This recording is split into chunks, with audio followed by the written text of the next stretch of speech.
Bonjour à tous, je suis Pauline Glézal, directrice artistique chez Made in Design. Je suis ravie de vous accueillir aujourd'hui dans notre espace de curation au Printemps Haussmann pour vous annoncer le lancement de notre collaboration avec Pinton, une marque exceptionnelle et emblématique de la tapisserie d'Aubusson. Et on est vraiment ravis de pouvoir collaborer avec eux.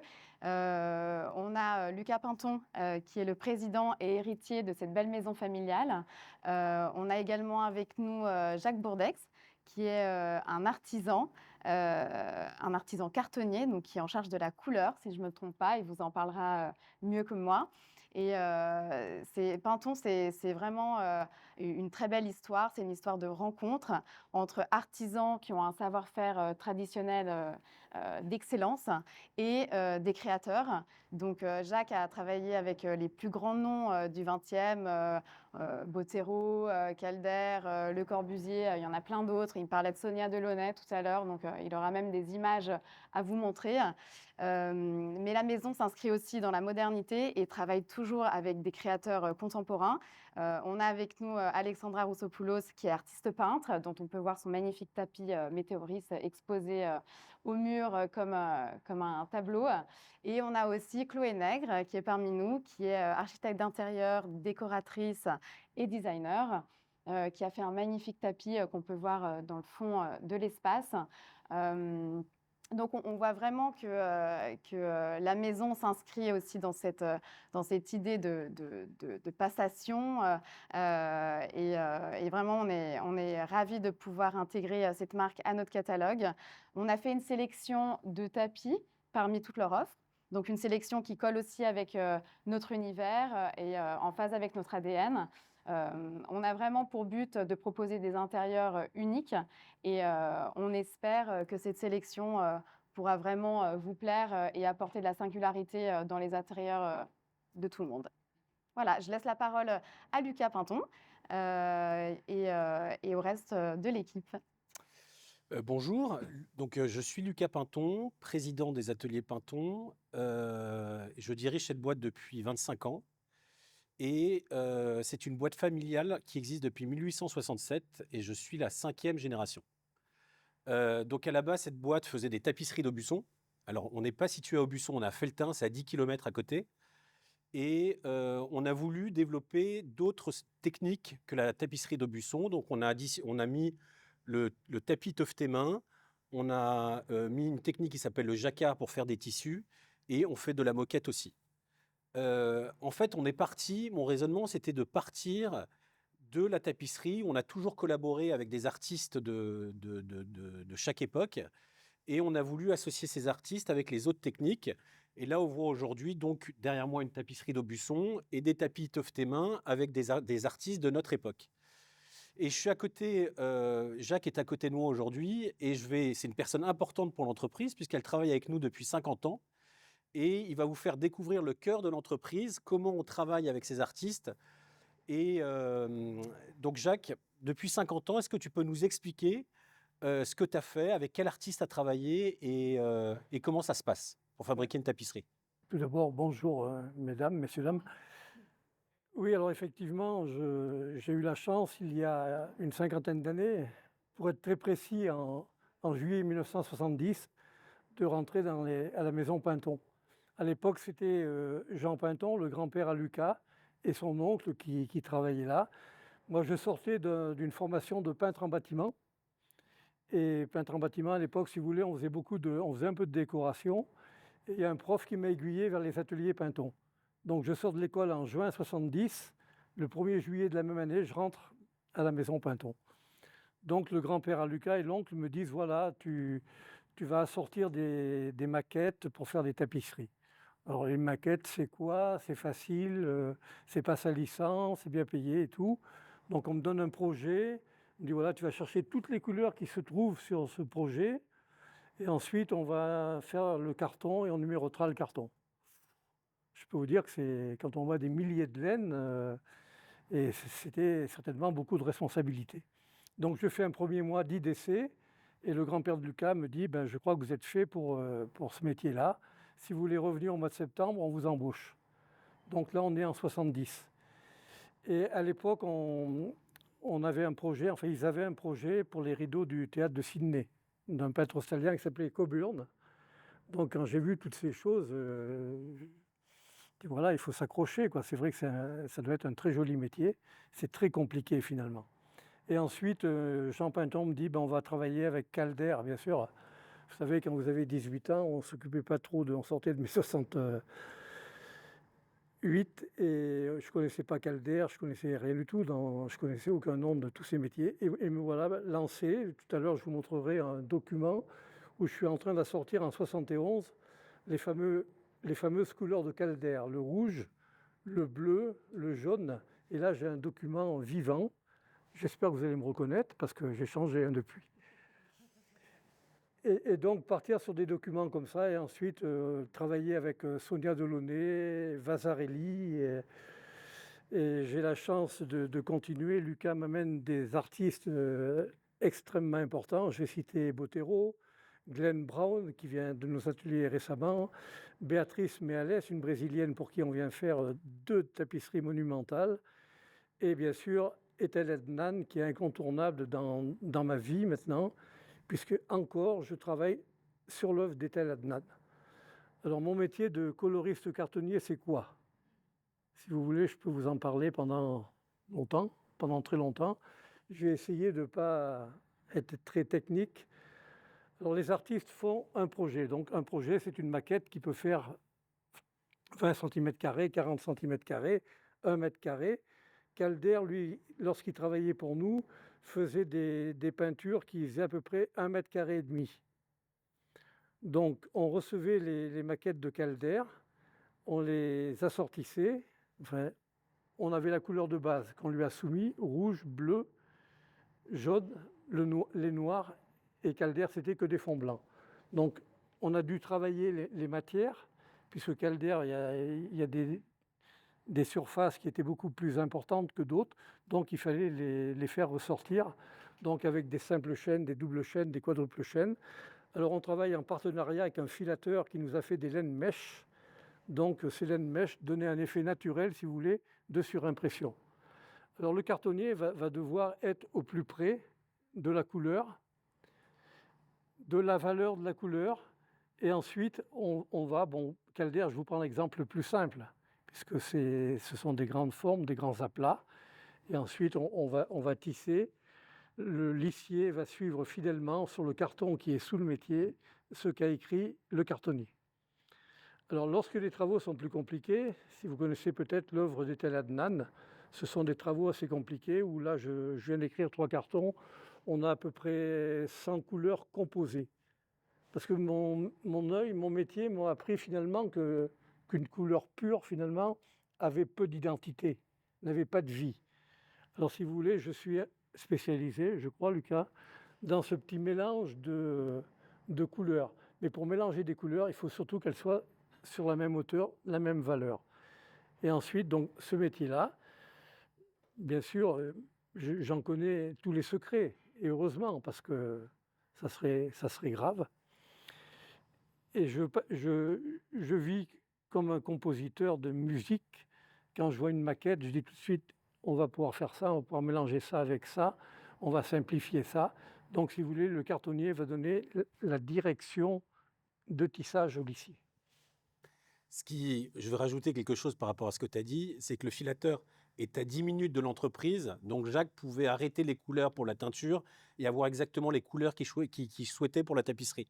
Est-ce que tu as une anecdote particulière avec un artiste pendant tes 50 ans de carrière qui te revient? Il y en a beaucoup, mais enfin, on peut citer un artiste que tout le monde connaît, ou je pense, Ronan Opalka.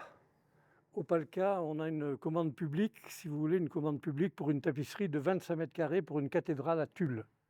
Opalka fait une petite maquette de 20 par 20 sur un fond d'or avec 2 ou 3 petites formes qui étaient là au milieu, qui étaient dans l'espace, si vous voulez, et sa maquette faisait 20 cm², mettons 30 cm². Donc c'était une commande publique. Commande publique, il faut faire un échantillon. On décide de faire un échantillon avec des fils d'or.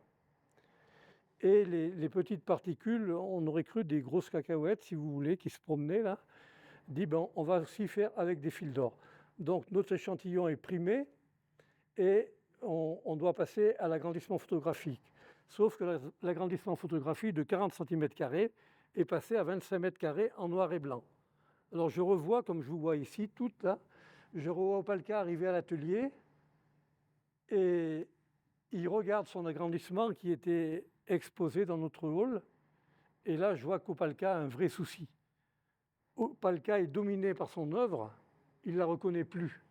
Donc, pour lui, c'était 20 cm², 30 cm². Et là, il est devant quelque chose de 25 m² noir et blanc, il est perdu. Et là, j'ai bien vu qu'il était perdu. Alors, il appelait des personnes pour se mettre devant son projet. Il les faisait monter sur un escabeau, redescendre. Enfin, il a été dominé par son projet. Ce qui a fait que nous, on a commencé le tissage. Et exceptionnellement, la manufacture Pinton, puisqu'il fallait, on employait 150 kg de fil d'or à peu près, qu'il a fallu faire façonner à Villeurbanne, sachant que ces gens qui font du fil d'or, ils ont l'habitude d'en faire 10 bobines, 15 bobines, mais quand je leur en ai demandé plus de 100 kilos, on dit mais nous on ne peut pas. On est obligé de vous faire je ne sais pas combien de bains. Et donc on arrive finalement à avoir notre or et on tisse. Et Opalka revient en cours de tissage et là il était complètement, mais plus dépassé que la première fois. Il dit il faut arrêter le tissage. Et on travaillait 17 personnes dessus, 9 le matin, 8 le soir. Je dis ici on ne défait pas, on n'arrête pas. Donc je téléphone au père Lucas. Le père Lucas dit je m'en occupe, téléphone au Mobilier National, au responsable du Mobilier National, qui prend Opalka. Et il explique à Opalka que le choix a été fait, sa maquette était grande comme ça, c'est pas de notre faute, et que nous on fait notre métier et qu'on verra la tombée de métier. Et donc on continue le tissage, mais Opalka était dépassé par son œuvre. Et arrive le jour de la tombée de métier. Alors si vous voulez, la tombée de métier, ça peut être 3 mois, ça peut être 6 mois de tissage à l'envers, puisqu'on tisse à l'envers. Ça peut être 1 an de tissage pour certains travaux. Et, excusez-moi, j'ai souvent comparé la tombée de métier à un accouchement, puisque moi, je l'ai vécu comme tel. C'est-à-dire que nous, on a travaillé à l'envers. On peut se coucher effectivement sous le métier pour voir, mais on n'en voit qu'une petite partie. Une petite partie, ça ne vous donne pas grand-chose. Et sinon, on a le miroir. Dans le miroir, c'était bien quand on faisait des verdures, des scènes de chasse où il y avait un portrait. Donc l'huissier mettait le miroir sous la chaîne et voyait le portrait s'il était bien réussi ou pas. Et donc là, on n'a rien de tout ça. Et il y a beaucoup d'invités, toutes les autorités locales, préfets, sous-préfets, il y a même un préfet de région, les gens du Mobilier National, et on va au restaurant. Et tout le monde attendait monsieur et madame Opalka. Sauf qu'entre-temps, Opalka était passé par les ateliers pour voir la tapisserie. Et là, on attendait au restaurant, mais on dit Opalka ne va pas venir. Et moi, ça ne m'aurait pas étonné qu'Opalka ne vienne pas. Tant il était mal. Et finalement, Opalka arrive et madame Opalka me saute au cou. Je ne la connaissais pas. Elle dit je vous félicite, c'est magnifique et tout. Comme quoi, vous voyez, mesdames, vous avez un certain pouvoir sur nous. Parce que je pense qu'Opalka aurait été seul, il aurait dit je ne la veux pas, la tapisserie, je la refuse. Donc ça avait été une époque, enfin un moment un petit peu douloureux qui s'est bien terminé à la manufacture. Et ça s'est poursuivi à son lieu d'accroche, c'est-à-dire à l'église, à la cathédrale de Tulle, puisqu'Opalka avait fait mettre, il ne voulait pas l'avoir, il avait fait mettre la tapisserie à 5 cm du sol. Et je vais voir ça là-bas, je dis c'est impossible, on ne peut pas avoir mis tant de kilos de fil d'or et tout. Si l'évêque met ses chaussures sur ça va être mort, quoi. Je fais remonter la tapisserie. Opalka voit que la tapisserie a été remontée, bien sûr. C'est Bordex, alors là, il était encore en colère après moi. Et puis finalement, bon, la tapisserie est toujours à la cathédrale de Tulle, sauf que l'évêque de Tulle est venu me rencontrer pour savoir ce que je pensais de la tapisserie. Alors vous voyez, quand on est catholique, j'ai dit, Monseigneur, je ne peux pas vous raconter n'importe quoi, la tapisserie, mais elle ne peut pas vous gêner, vous, puisque vous, quand vous faites l'office, vous avez le dos tourné à la tapisserie. Donc il s'était marré, il dit, vous êtes mariole, vous? Il dit, non.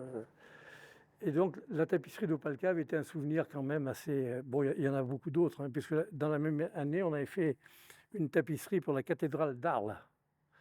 Et là, c'était Rabinovitch, qui lui venait de New York. et on avait fait un projet magnifique. Et si vous voulez, il avait été aussi un petit peu dépassé par son œuvre. Et pour vraiment rajouter sa petite touche personnelle, il avait voulu mettre dans le bas de la tapisserie des franges. Tu l'avais vu, Lucas? Alors, si vous voulez, il avait passé des heures, il enfilait de la laine et des franges là, qui n'avaient rien à voir avec la tapisserie. Et c'était pour justifier finalement son travail. Alors, Jacques, tu as beaucoup d'anecdotes hein, avec beaucoup d'artistes, tout ça. Je ne pense pas qu'on ait le temps de voir tous les artistes en revue. Moi, j'ai une dernière question à te poser. Tu as connu 3 générations de Pintons, mon grand-père, mon père et moi. Je ne vais pas te demander quel Pinton tu as préféré parce que je le sais. Mais est-ce que tu peux me dire comment tu vois l'avenir de Pinton? Eh ben, l'avenir de Pinton, bon, les gens vont penser que je suis un petit peu lèche-botte, mais tu es quelqu'un d'extrêmement dynamique. Allez nous chercher Botero. Botero, je connais l'œuvre de Botero, mais sans plus. Mais quand tu m'as dit Botero, on va tisser Botero, j'ai dit Lucas, mais là, c'est une prouesse, c'est pas possible. Non seulement tu vas chercher Botero, Botero arrive à Felletin. Alors là, il y a encore une petite anecdote. Botero vient de Monaco avec son avion particulier jusqu'à Clermont-Ferrand. De Clermont-Ferrand, il demande un hélicoptère qui vient se poser sur le terrain de foot de Felletin. Felletin, c'est 1200 habitants, plus personne ne comprenait. Mais j'ai dit, mais qui c'est ce Botero? À quelle sauce on va être mangé? Et alors là, je rencontre un homme extraordinaire, exceptionnel, de gentillesse, de sympathie, et on lui fait une tapisserie extraordinaire. Il est accompagné de sa femme qui voit la tapisserie de son mari, et tout de suite, elle lui dit, elle voit Lucas, et elle dit à Lucas, moi je veux une tapisserie aussi qui sorte de chez Pinton. Donc tu m'as amené monsieur et madame Botero. Dernièrement, tu m'as amené Glenn Brown, que tu as été chercher au fin fond de l'Angleterre, qui est un artiste qui sait ce qu'il veut, qui est très pointilleux. Donc, vous savez, Lucas, il me connaît, il dit, il faut que tu viennes à l'atelier. Je vais t'amener un artiste, Glenn Brown, il me fait voir le projet. J'ai dit, Lucas, tu ne m'amènes pas pour ma fin de carrière, ce n'est pas des plus faciles à faire. Et il me dit, il faut que tu viennes tel jour à la manufacture parce que Glenn va venir et il faut qu'on ait cette commande-là. Donc, Glenn est arrivé avec Lucas. Moi, si vous voulez, je ne parle pas un mot d'anglais. Et j'avais regardé un petit peu le projet de Glenn Brown, j'en avais discuté avec Lucas parce qu'on ne fait jamais les choses l'un sans l'autre. Et je lui dis, on va ici mettre des fils d'argent, de la soie. C'est un travail très minutieux, très fin. Et Lucas dit, écoute, je veux tisser cet artiste, on est obligé d'y passer, quoi.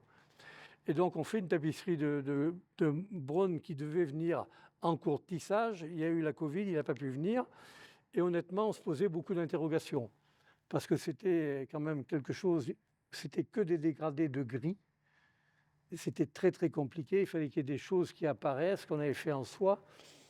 Dit, on a bien travaillé, mais est-ce qu'on a très bien travaillé? Est-ce qu'on va plaire à Brown? Donc Brown est venu pour la tombée de métier avec sa galeriste.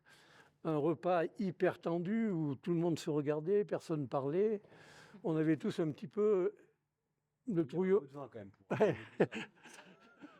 Je dis, comment ça va se passer? Et juste avant la tombée de métier, je passe avec Brown derrière, il y avait le galon si vous voulez, et puis le début, enfin la tapisserie qui était à l'envers. Et là, je regardais les yeux de Brown. Et quand je vois son regard s'éclairer, j'ai dit à Lucas quelques secondes après, c'est bon, on a gagné. Et effectivement, et Brown était allé, tout comme Botero, aux larmes. Donc, si vous voulez, est-ce qu'on est des marchands de bonheur? J'en sais rien. On fait le métier avec le cœur, avec ce qu'on sait faire. On est à l'écoute des artistes, des clients. Mais là, quand vous allez un petit peu dans l'inconnu comme ça et que vous avez des résultats comme ça, vous dites finalement, eh ben, je vais continuer encore 2 ou 3 ans chez Pinton. Parce que c'est vraiment des grands plaisirs. Alors, bien sûr que je crois, et bien sûr, on va parler d'Etel Adnan. Lorsque Lucas m'a présenté les 2 ou 3 premières maquettes d'Etel Adnan, j'ai dit, Lucas, j'ai vu des choses plus faciles, des choses plus compliquées. Mais il m'a dit, on va aller rencontrer l'artiste qui avait 90 ans à peu près. Et quand on allait rencontrer l'artiste chez elle, ça a été une rencontre extraordinaire. Je peux parler d'une histoire d'amour entre nous, puisque c'est une histoire d'amour. Etel nous a quittés l'année dernière. mais elle est toujours dans nos têtes et dans nos cœurs. Et vous voyez, avant de venir ici, là, j'étais en train de travailler encore hier sur un projet d'Etel Adnan. Sauf que maintenant, j'habite en Bretagne, donc je travaille les cartons d'Adnan en Bretagne et je les ramène à l'atelier. À l'atelier, on regarde avec Lucas ce qui a été fait et ensuite on fait le tissage. Donc oui, j'ai grande confiance en ce que tu fais. Je sais que... Mais ce que je voudrais, c'est que tu m'amènes un petit peu moins d'artistes, que je prenne ce qu'on appelle la retraite. Parce que là, on parle de la retraite à 64 ans, j'en ai 7 de plus. Mais effectivement, si tu me demandes de venir rencontrer encore un grand artiste, je viendrai. Bah, ça tombe bien, on a 2 artistes là qui sont autour de nous, donc on va peut-être leur laisser la parole et leur dire aussi comment elles ont vécu leur aventure avec Pinton, parce que c'est ça qui est important aussi, cette relation entre les artistes et la fabrication. Donc merci d'être là aujourd'hui. Et ben moi, donc je m'occupe de la communication pour Pinton et je remercie Alexandra et Chloé d'être venues. Donc c'est 2 personnes avec qui on a déjà une histoire bien engagée sur des tapis, des collections qu'on a développées ensemble. Alexandra, je vais commencer par toi. Est-ce que tu peux te présenter et, en quelques mots? Oui, alors moi je suis peintre, mais je suis une peintre qui ne fait pas que de la peinture. Je fais beaucoup de... Enfin, j'aime vraiment... j'ai besoin de collaboration en fait et de transposer la peinture sur différents médiums. Donc en fait, il m'arrive de faire des robes, des paravents, des vidéos et des tapis. Et donc on en a fait maintenant environ 5, je crois, hein. On a fait 5 tapis ensemble. Et, et en fait, je trouve très intéressant finalement, on doit peindre avec les fils, hein. J'écoutais ce que vous disiez tout à l'heure et c'est vrai que ce que je trouvais vraiment passionnant, c'était comment on transposait finalement une palette avec des pompons de laine ou de tencel. Et finalement, par exemple, dans ce grand tapis-là, j'ai vraiment essayé de mélanger les couleurs. Donc en fait, il y avait... et c'est pas évident en fait de se projeter avec des échantillons et de voir quelle couleur va advenir d'un mélange de matières en fait. Et de matières, par exemple du tencel et de la laine. Et tout ça, j'ai trouvé ça vraiment passionnant. Donc c'est vrai que je comprenais aussi cet artiste qui avait besoin à un moment donné de venir ajouter des franges. Parce que pour moi, je ne pouvais pas juste laisser, envoyer une peinture, un carton ou un dessin et ne rien avoir à faire avec sa transposition finalement en tapis. J'avais vraiment besoin, on a été à la manufacture ensemble et c'était fou de voir comment toutes les étapes en fait qui sont inhérentes à ce métier qui demande tellement de temps aussi, d'engagement. Ouais, j'étais très touchée par le temps en fait aussi que l'on prend, que l'on se donne en fait. Et ce temps, c'est vrai que les designers et les artistes avec lesquels on travaille viennent à la manufacture. Et il y a des choses on peut tout expliquer, mais quand on met les pieds à cet endroit, on comprend beaucoup de choses. Oui. Et je sais que tu as été très touchée par ce moment ensemble à la manufacture, avec les équipes là-bas sur place. Qu'est-ce que tu peux nous décrire cette émotion? Ce qui vraiment m'a frappée, bon d'abord c'est tous les matériaux, on est face à, c'est incroyable, les couleurs, les nuanciers, toutes ces matières, c'est passionnant. Moi j'avais envie de tout voler, mais bon, mais j'ai rien volé. Mais c'est vrai qu'on a envie de rester là et de continuer à travailler là en fait. Mais j'ai dû repartir. Et non, ce qui m'a beaucoup touchée, c'est de voir particulièrement, les gens travailler sur place et tisser ce temps, en fait, comme ça, un peu à l'aveugle, finalement, pendant, même pas, évidemment avec beaucoup de maîtrise, mais aussi une forme d'abandon quand on va découvrir au moment de la levée, la tombée de métier, la levée de métier. Et c'est très émouvant de voir ce temps qui est si exigeant et ce savoir-faire. J'étais très touchée, je dois dire. Chloé, j'enchaîne. Donc, pour toi, c'était une première de de s'attaquer au tapis, qui est quand même aussi un espace délimité, enfin toi qui as l'habitude de construire des espaces et à la fois sur le volume d'hôtels, d'appartements, de maisons, mais aussi avec le design, parce que tu dessines aussi des collections de meubles. Comment tu appréhendais cet espace au sol délimité du tapis?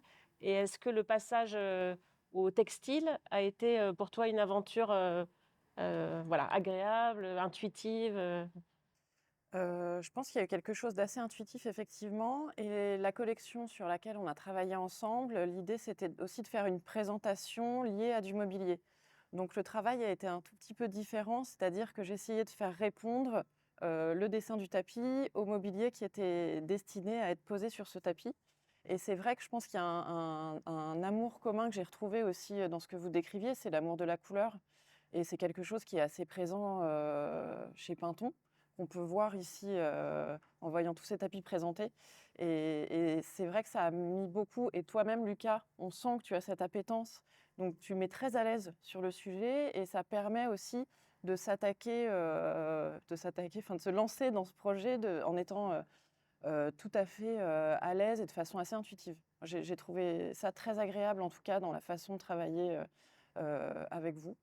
Euh, et c'était une très belle expérience. Et pour revenir un peu sur la visite de la manufacture, qui est quand même toujours un événement, si vous avez l'occasion d'y aller, c'est déjà un voyage en soi, parce que c'est très loin. On a plus vite fait...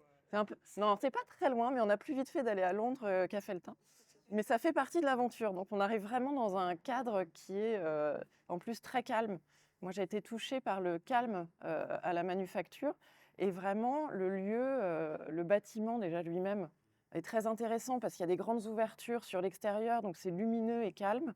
Et on pénètre dans différents endroits. Donc les tapis tuftés, nous on a commencé par découvrir les tapis tuftés, où c'est quelque chose d'assez impressionnant parce qu'on a des grands pans verticaux monumentaux qui sont tuftés à la main. Quand on découvre toutes les laines, toutes les couleurs aussi, c'est incroyable. La bibliothèque de couleurs, vous ne pouvez pas imaginer, il y a des centaines de milliers de couleurs, c'est incroyable. Et effectivement, l'atelier des lissiers, où on rentre dans un monastère, où on voit, on a du mal à croire qu'il y ait autant de personnes en train de travailler dans ces pièces sur des œuvres à l'envers, quoi.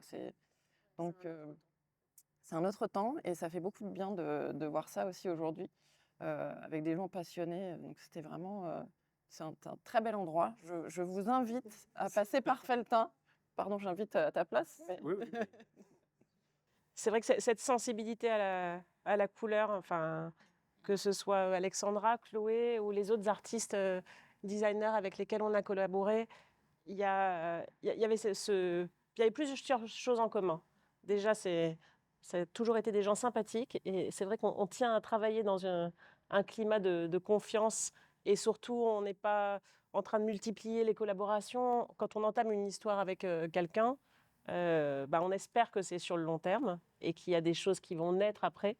Et c'est vrai que qu'est-ce que je disais? Oui, par rapport à cet endroit par rapport à ces couleurs, la manufacture est vraiment un lieu qui est très fort parce que quand on pénètre à l'intérieur, voilà, c'est une vraie claque visuelle de voir toutes ces bobines et tous ces gens travailler. Oui, comme disait Lucas, en plus pour un artiste qui est artiste et créateur, lorsqu'on a besoin d'une couleur spéciale, tout à l'heure j'ai oublié Béatrix Meales, une Brésilienne qui nous a fait tisser de nombreuses tapisseries. Et lorsque elle voulait un bleu très spécial, je l'ai amené dans un atelier de teinture. Et lorsque le teinturier a commencé à préparer ce qu'on appelle la garniture pour teindre la laine, elle regardait ça, mais comme un enfant au pied d'un sapin de Noël. Elle ne comprenait pas ce qui se passait. Donc lui, il prépare sa garniture. Le bain était bien sûr incolore. Il fait sa garniture, il met le bleu dans la cuve, il plonge la laine dedans, et lorsqu'il la tire, le colorant qui montait dans la laine, elle me dit, mais c'est de la sorcellerie. Et non.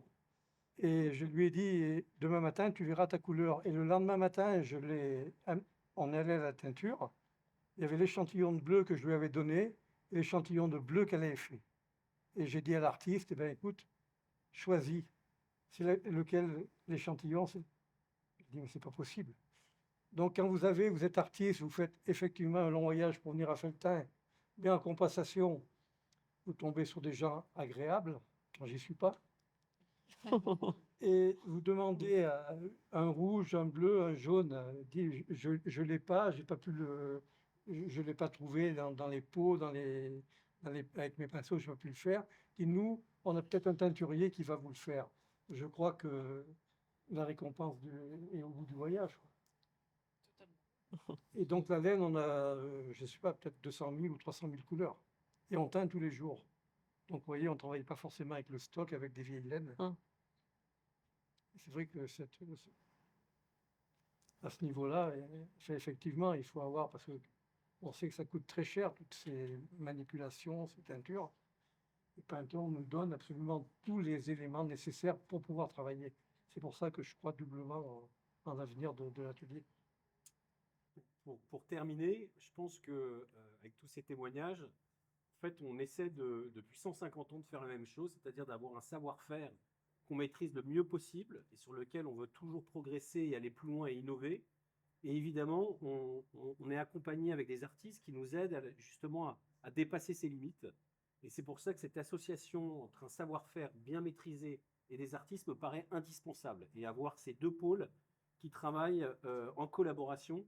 Et c'est ce qu'on fait depuis 150 ans. Et je crois, je pense, c'est ce qui fait aussi un peu notre succès. Voilà. Et merci beaucoup. En tout Merci. cas, j'étais ravie de pouvoir vous entendre, tous ces témoignages très riches. J'espère que ça vous aura également plu. Merci beaucoup. Merci. Merci. Merci.